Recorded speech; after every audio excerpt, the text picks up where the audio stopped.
So ayan mga beso, usap-usap sa inyo. Ngayon is nito ako sa kabila. So nagtatile sila ngayon, Sunday, pinag-overtime ko. Overtime sila ngayon. Okay.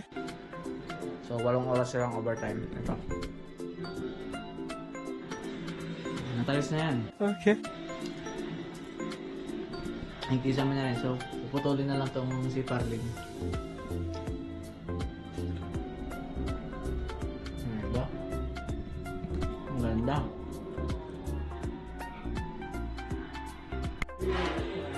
Bali na.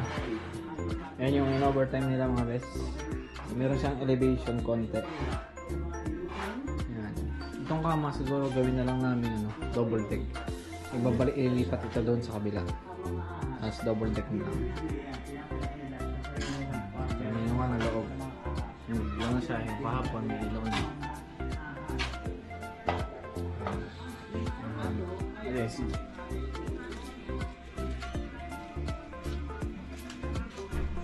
Magulo. Magulo nga lang. Ayan. Baka next week tiles na sila dito. Ayan. Bali. Yan. Kisame. Tapos na. Ayan na lang yan. Papainal nila. Konting-konti na lang yan. Tapos yung ilaw. Yung parang. Ito may pin light pa dyan. Track light pala. Tapos pin light. Pin light. Pin light. Pin light. Pin light. 6 na pin light. Pamasilyahin, pintura, tiles. Tapos yung mga outlet nakabit na. Tapos yung nagpa-tiles na sila doon sa likod. Yung kisame doon, puputulin yung zip carding. Ano pa bang kailangan? Yun na lang. Tapos antayin na lang yung sa Monday, next week. Dadating na yung pintuan, saka yung salamin dito at saka yung signage. Kunting-kunti na lang. Kunti na lang, ubos na pera ko. Nandito kami ngayon sa labas. So, magpapagawa pa rin pala doon sa kabila. Para sulit naman yung sayang kasi natutulog yung pera eh. Doon na lang gamitin.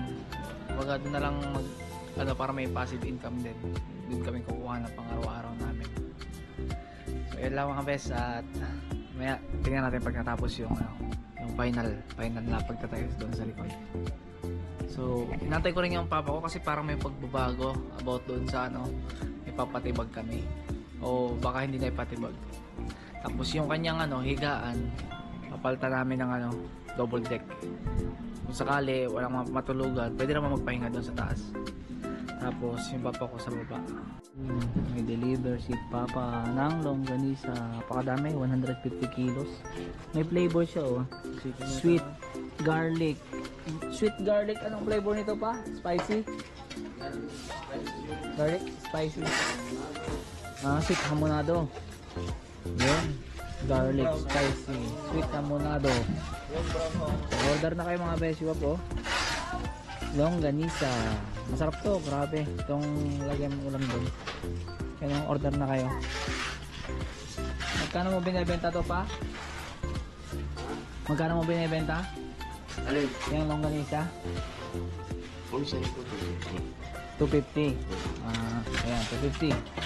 Per kilo yun pa. Ayun. Wholesale yun. Wholesale. Ang retail nila 300. Retail lang 300. Ayun. Tara. Buka rin naman natin.